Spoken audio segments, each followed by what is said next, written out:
बिस्मिल्लाहिर्रहमानिर्रहीम। अस्सलाम वालेकुम। मैं हूं अंसर और आप देख रहे हैं मेरा यूट्यूब चैनल अरब जंबो न्यूज़। सऊदी अरब की ताज़ा तरीन खबर लेकर आपकी खिदमत में हाजिर हुआ हूं। सऊदी दारुल-हुकूमत रियाद में नजम के अहलकार ने गिरद गुबार के तूफ़ान के दौरान खजूर का दरख्त गिरने से गाड़ी को नुकसान पहुँचने का 100% ज़िम्मेदार मुतासरा शहरी को करार दिया है। मुतासरा शहरी ने ट्विटर पर वाक़या बयान किया तो सोशल मीडिया पर बहस छिड़ गई, जिस पर महकमा ट्रैफिक रियाद ने मुदाखलत की।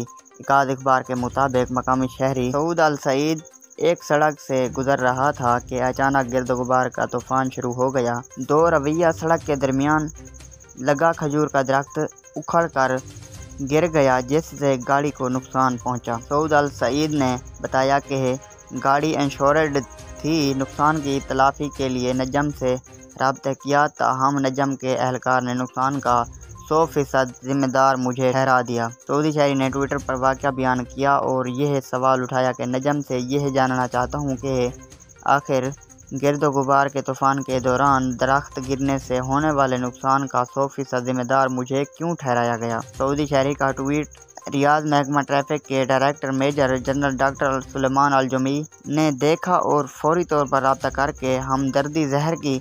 महकमा ट्रैफिक ने हादसे का जायज़ा लेने के लिए खसूसी कमेटी तश्कील दी। सऊद अल सईद ने बताया कि खसूसी कमेटी ने मुआयने के बाद नुकसान की जिम्मेदारी से मुझे 100% बरी किया है। सऊदी शहरी का कहना है कि मेरे दिल में नजम के अहलकार के लिए कोई गुस्सा नहीं, क्योंकि वो ना तजर्बाकार था। अगर आज की वीडियो अच्छी लगी हो तो मेरी वीडियो को लाइक कर दें और चैनल पर नए हैं तो प्लीज़ चैनल को सब्सक्राइब करना ना भूलें। बहुत शुक्रिया।